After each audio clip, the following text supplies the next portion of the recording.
Bonjour à tous, infiniment heureux de vous retrouver pour partager ce moment unique de notre journée, le Chitat du jour.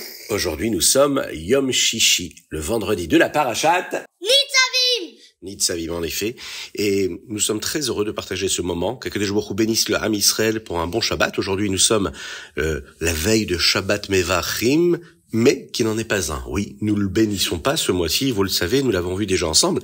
Il y a une très très belle explication de la Chassidoute par rapport à cela, puisque nous ne donnons pas la bracha spéciale pour le mois à venir, comme nous le faisons pour tous les autres mois.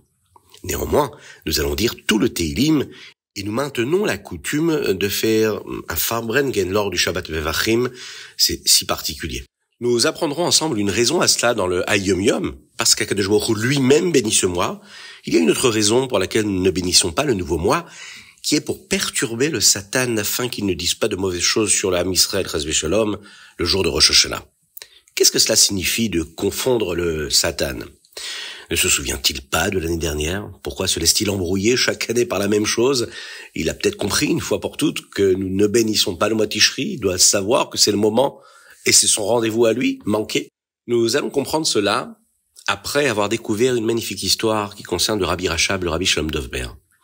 Dans les premières années après qu'il soit devenu Rabbi, un chassid est venu demander une bracha pour quelque chose de très sérieux dont il avait besoin. Le Rabbi Rachab, le Rabbi Shalom Dovber, lui a répondu « Je suis désolé, mais je ne peux pas vous aider ».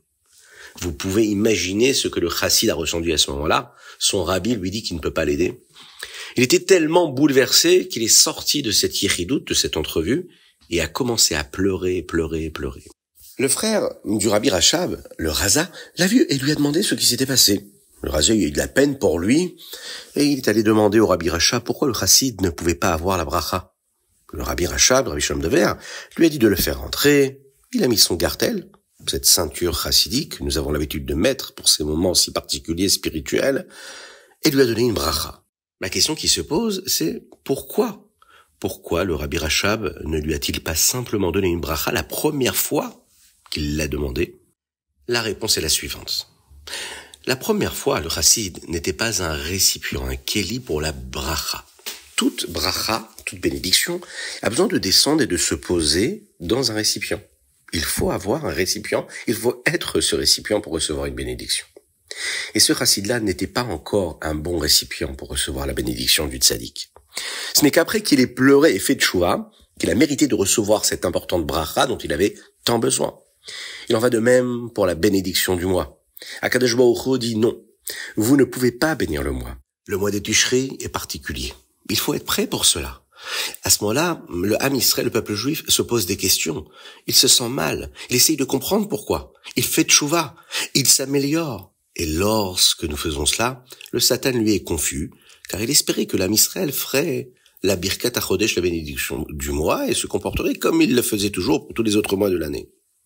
Maintenant, parce que nous ne pouvons pas faire cette bracha-là, nous essayons de nous améliorer. Là, le Satan n'a rien de mal à dire sur le Ham Israël. Alors comme dans cette magnifique histoire, nous devenons un keli, nous devenons un récipient, un réceptacle pour recevoir la bracha que nous recevons d'Akadosh Baruch Hu. Cette bracha qui vient de Dieu lui-même.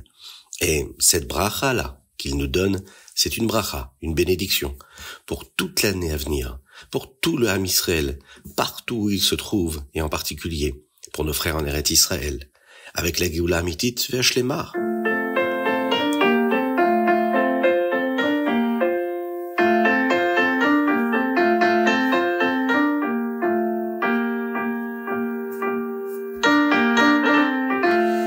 Et nous démarrons avec notre Chumash du jour. Moshe Rabbeinu dit au Ham Israël qu'ils ont la capacité de respecter la Torah et les mitzvot.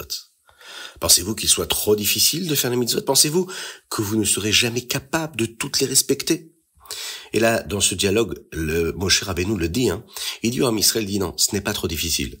Ce n'est pas comme un trésor caché à l'autre bout du monde. Ce n'est pas seulement dans les cieux, l'Oba Shamaim, il est mort, mais Ya'al elanu Shamaima. Ce n'est pas seulement dans les cieux pour les tzadikim, ce n'est pas seulement si vous vivez en Eretz Israël que vous pouvez respecter la Torah et les mitzvot. Rashi, à ce propos, développe le verset Ki karov elecha hadavar me'od beficha uvilvavcha la'asoto. Car Cette chose-là est très proche de toi, dans ta bouche et dans ton cœur pour le faire.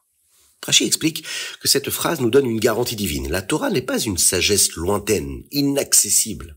Akadosh Baruch Hu nous l'a donnée d'une manière qui la rend réalisable, abordable. Elle est dans ta bouche, ce qui signifie que le langage de la Torah, les lois de la Torah, les tfilot sont à notre portée.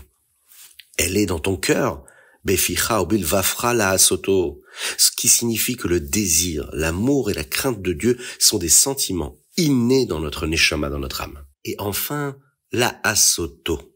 La asoto, c'est-à-dire que c'est faisable, c'est réalisable. Ce qui veut dire que les mitzvot peuvent être accomplis concrètement dans le monde. C'est une réponse directe à tous ceux qui pourraient se sentir accablés ou incapables de vivre une vie de Torah. Il n'y a pas d'excuse. La Torah chez Baal Pé, la Torah orale, nous a aussi été donnée pour nous enseigner comment la respecter.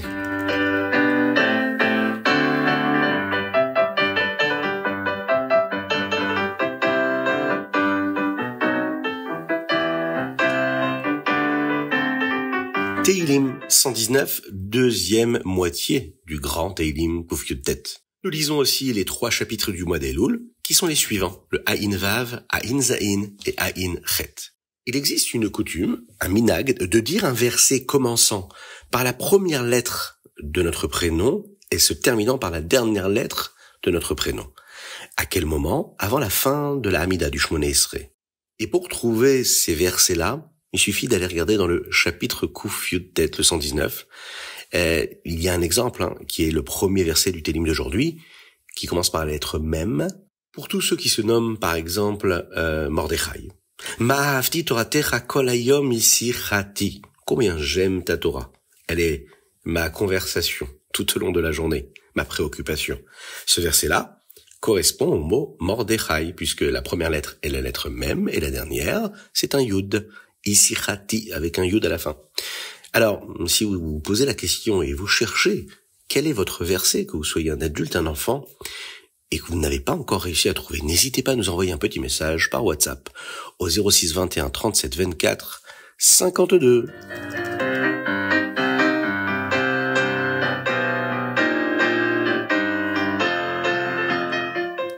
Tanya, Ygret, Akodesh, Siman, Yudzein. Aujourd'hui, le Rabbi Shlomo Zalman termine cette lettre qui nous enseigne toutes ces choses incroyables que la Tzedaka accomplit. La lettre a commencé par un verset des Teilim et aujourd'hui nous terminons d'en apprendre la signification selon la Chassidut. Lechol tichla reiti ketz, rechava mitzvatecha meod. Pour chaque objectif que j'ai vu, il y a une fin. Mais ta mitzvah à toi, elle est très grande, elle n'a pas de fin. La Chassidut explique que le mot tichla, objectif, peut aussi signifier klot. Klot, c'est-à-dire un ardent désir. Cela fait référence au désir de l'âme de se lier à Akadosh Baruch Hu, comme elle le ressent dans le Gan Eden. Cependant, tous ces sentiments ont une fin. Mais les sentiments ont peut-être une fin, mais la mitzvah n'a pas de fin. Rechava mitzvatecha meod, la mitzvah de la tzedaka, elle est si grande qu'elle nous rendra capables de ressentir même la chayut, la vitalité de Dieu, qui est si puissante. Vous savez, nous en avons parlé hier. Sovev kol almin. À quel moment? Après la résurrection des morts, après la Triyat Hametim. Puisque même les Neshamot dans les plus hautes sphères du Gan Eden ne peuvent pas ressentir cela. C'est assez incroyable. Imaginez un petit peu ce que peut faire de donner beaucoup de tzedaka, et en particulier, on le sait, le Rabbi de Lubavitch nous l'a dit souvent, on doit s'assurer que tout le monde ait assez d'argent pour acheter ce dont il a besoin. Nos proches, nos familles, nos amis, nos voisins, ceux qu'on ne soupçonne même pas de ne pas avoir ce qu'il faut pour la fête. Il faut s'y intéresser, apporter à chacun qu'il ait de quoi passer une belle fête, dans la joie, la plus totale, en particulier en ce jour de Rosh Hashanah. Ayom Yom Chaf Vav Elul, 26 Elul. Aujourd'hui, nous apprenons ce que la Chassidut nous explique. Au sujet de notre corps et de notre âme, nous apprenons beaucoup de choses dans le service divin, dans l'avoda, sur la manière de gérer notre corps, en nous basant sur la façon dont nous gérons un animal. En effet, on compare très souvent notre corps, le Nefesh HaBahamid, à un animal, l'âme animale à un animal. Dans le Hayom Yom d'aujourd'hui, nous allons voir quelque chose de très intéressant sur la Avodat Hashem et que nous pourrons apprendre d'une béhéma d'un animal. Prenons l'exemple d'un animal cachère. En effet, il peut être cachère, mais il y a à l'intérieur du sang qui lui est non cachère. Ce sang doit être retiré avant qu'il ne puisse être consommé et utilisé pour la kedusha. Cet animal, à ce moment-là, sera kadosh. Nous retirons le sang par la melicha, c'est-à-dire que nous salons le morceau de viande afin de faire sortir le sang qui peut s'y trouver. Eh bien, c'est la même chose avec notre nefesh habehamit. Notre âme animale, même si elle est cachère, puisqu'elle est dans un corps juif, elle a du sang, entre guillemets, non cachère. C'est cette vitalité. Le sang, c'est la vitalité, l'énergie. Toute cette énergie que nous avons pour des choses qui ne devraient pas, elle, la passionner. De même que nous devons retirer le sang et que pour le retirer, cela se fait en 3 étapes dans la loi, c'est ce qui va se passer également pour la nefesh habehamit. 3 étapes. Première étape, c'est le trempage. Il faut tremper notre nefesh habehamit dans la chassidoute, en étudiant beaucoup de chassidoute. Deuxième étape, c'est le salage. Et c'est ce que nous appelons la yechidoute. Une audience privée avec le rabbi ou une connexion spirituelle profonde avec lui, c'est là qu'un chassid découvre comment il est censé se connecter à Kadosh Baruch Hu. Et là ensuite, il agit.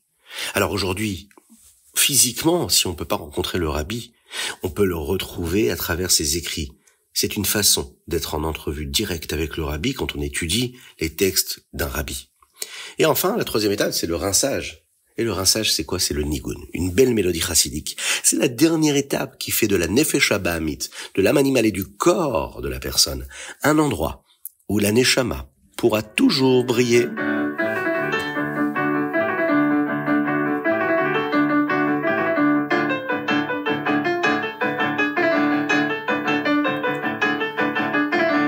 Rambam Ilchot Para Aduma. Dans le Rambam d'aujourd'hui, nous apprenons comment préparer la vache rousse. Dans le Perek Bet, le Rambam explique à quel point nous sommes prudents pour nous assurer que tout ce qui est utilisé pour la para aduma n'a aucune chance de devenir impur. Des enfants étaient élevés d'une manière spéciale dès leur naissance pour ne jamais devenir impurs. Et de cette façon, ils étaient prêts à aider à préparer la para aduma d'une manière pure. Dans le chapitre Gimel, le Rambam nous rappelle et nous apprend comment la para aduma était brûlée. Il nous dit que 9 para aduma ont été amenés jusqu'à la fin du second Beth Amikdash. La première a été amenée par Moshe Rabbeinu, la deuxième par Ezra Assofer, et les 7 autres pendant l'époque du second Beth Amikdash. La 10e, elle sera amenée, Be'ezrat Hashem, très prochainement, par le Mashiach. Et juste après avoir dit cela, le Rambam ajoute les mots « Me'era igale amen ken yehi ratzon ». Mashiach devrait être révélé immédiatement, amen, qu'il en soit ainsi. Le Rabbi nous dit que le Rambam nous enseigne ici une loi très importante. Nous devrions vouloir Mashiach tellement que même si nous parlons d'autre chose, si juste nous mentionnons Mashiach, nous devrions immédiatement prier pour qu'il vienne. Même si le Rambam ne dit pas cela à chaque fois qu'il parle de Mashiach dans son livre, au moins une fois dans le Mishneh Torah, il nous montre que lorsque nous parlons de Mashiach, on doit demander que Mashiach vienne très rapidement. Enfin, dans le chapitre 4, Perek Dalet, dans ce chapitre, le Rambam nous dit ce qui se passe si l'une des lois n'a pas été suivie exactement comme il le fallait. Est-ce que cette para aduma sera toujours cachère ou pas? C'est une question qu'il faut approfondir pour en connaître les tenants et les aboutissants.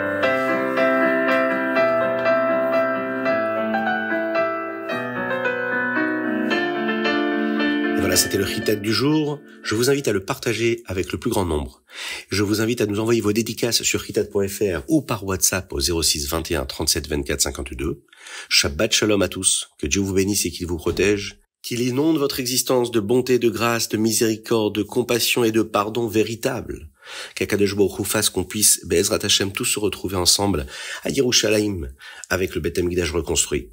Avec, bien sûr, la libération des otages très rapidement. Avec une guérison totale et une hatzlacha véritable pour tous les chayalim qui se battent pour Eretz Israël, qu'Akadosh Baruch Hu fasse que tous ensemble, on chante, on danse, et que l'on passe ce Shabbat, ce dernier Shabbat de cette année-là, qui nous amènera, Be'ezrat Hashem, vers la prochaine année, avec tous nos proches, en Eretz Israël, avec Mashiach Tzidkenu, Bekarov, Mamash. Bekarov, Mamash.